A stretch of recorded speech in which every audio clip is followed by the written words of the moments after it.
Hi viewers, this is doctor Shilpa. ఈ రోజు నేను ప్రెగ్నెన్సీలో హైపోథైరాయిడిజం గురించి చెప్పదలుచుకున్నాను. థైరాయిడ్ డిజార్డర్స్ అనేది ప్రెగ్నెన్సీ టైంలో ఏ విధంగా కన్సిడర్ చేస్తారు, థైరాయిడ్ లెవెల్స్ ని ఏ విధంగా కన్సిడర్ చేస్తారు అని చెప్పదలుచుకున్నాను. చాలా మందికి ఏంటి అసలు ప్రెగ్నెన్సీలో నాకు కొంతమందికి ఇన్వెస్టిగేషన్స్, నేను బ్లడ్ ఇన్వెస్టిగేషన్స్ చేయించిన తర్వాత మొదటి నెలలోనే థైరాయిడ్ ఉంది, థైరాయిడ్ మెడిసిన్స్ వాడాలి అని మీకు మీ డాక్టర్ చెప్పినప్పుడు ఎందుకు హైపోథైరాయిడిజం నాకు ప్రెగ్నెన్సీ ముందు లేదు కదా మేడం, ఇప్పుడు ప్రెగ్నెన్సీ తర్వాత మీరు కొత్తగా ఎందుకు చెప్తున్నారు అని చాలా మంది అడుగుతారు. సో వీళ్ళకి ఏంటి, మామూలుగా ప్రెగ్నెంట్ ఉమెన్ గర్భం అనేది దాల్చిన తర్వాత వాళ్ళల్లో జరిగే మార్పుల వల్ల కొంతమందికి సబ్ క్లినికల్ గా అంటే హైపోథైరాయిడిజం అనేది థైరాయిడ్ లెవెల్స్ అనేది నీడ్ అనేది ఎక్కువగా ఉంటుంది. థైరాయిడ్ హార్మోన్ నీడ్ అనేది బిడ్డకి వెళ్ళడానికి కార్డియాక్ హార్ట్ డిఫెక్ట్స్ అనేది గుండె సంబంధిత వ్యాధులు బిడ్డకి రాకుండా, దాంతో పాటుగా అబార్షన్ రేట్ అనేది ఎక్కువగా అవ్వకుండా థైరాయిడ్ లెవెల్స్ అనేది కంట్రోల్డ్ గా ఉండాల్సిన అవసరం ఎంతైనా ఉంది. ఈ థైరాయిడ్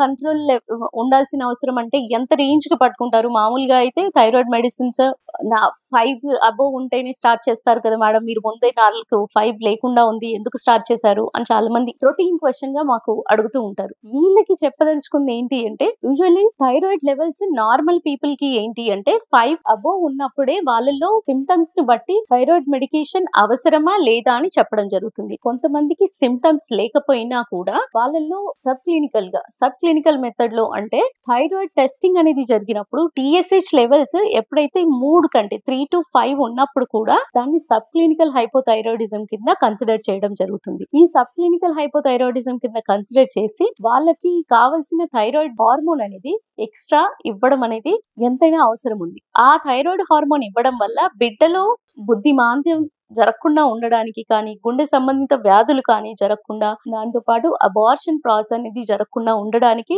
ఇంటర్నల్ బ్లీడింగ్ డెలివరీ టైంలో ఎక్కువగా బ్లీడింగ్ జరగకుండా ఉండడానికి కూడా థైరాయిడ్ హార్మోన్ అనేది సరైన శాతంలో, సరైన మోతాదులో ఉండాల్సిన అవసరం ఎంతైనా ఉంది. సో ఈ thyroid levels throughout the pregnancy ఒకే లెవెల్లో ఉంటాయా, ఒకే రకమైన డోసేజ్ పెడతారా అంటే అది కూడా కాదు. వాళ్ళల్లో ఉండే ప్రతి నెల జరిగే మార్పుల్లో వాళ్ళల్లో TSH లెవెల్స్ ని బట్టి కూడా వాళ్ళ డోస్ అనేది టైట్రేట్ చేయడం జరుగుతుంది. సో ఇది త్రూ అవుట్ ద వన్స్. చాలా మందికి ఇంకొక అపోహ ఏంటి అంటే, థైరాయిడ్ మెడిసిన్ ఎప్పుడైతే స్టార్ట్ చేస్తామో లైఫ్ లాంగ్ తీసుకోవాలి కదా మేడం, మేము స్టార్ట్ చేయదలుచుకోలేదు, మాకొద్దు అని ఈ రకమైన డౌట్ కూడా అపోహకు చాలా మందికి ఉంది. So once thyroid medicine start చేసాము అంటే వాళ్ళకి లైఫ్ లాంగ్ తీసుకోవాల్సిన అవసరం ఏం లేదండి. వాళ్ళకి యూజువల్లీ థైరాయిడ్ లెవెల్స్ అంటూ మానిటర్ అనేది వన్స్ ప్రెగ్నెన్సీ టైంలో ఎప్పుడైతే టెండెన్సీ ఉంది అని బయటపడుతుందో వాళ్ళకి ప్రతి 6 నెలలకు ఒకసారి థైరాయిడ్ టెస్టింగ్ అంటూ చేసుకుంటూ నెమ్మదిగా డోస్ టైట్రేషన్ చేసుకోండి. డెలివరీ తర్వాత ఇమీడియట్ గా ఆపేయకుండా నెమ్మదిగా డోస్ తగ్గిస్తూ ఆపేస్తే గనక వాళ్ళకి ఏ రకమైన ప్రమాదం ఉండదు. తర్వాత కూడా హైపోథైరాయిడిజం అని వచ్చే అవకాశాలు కూడా ఉండవు. సో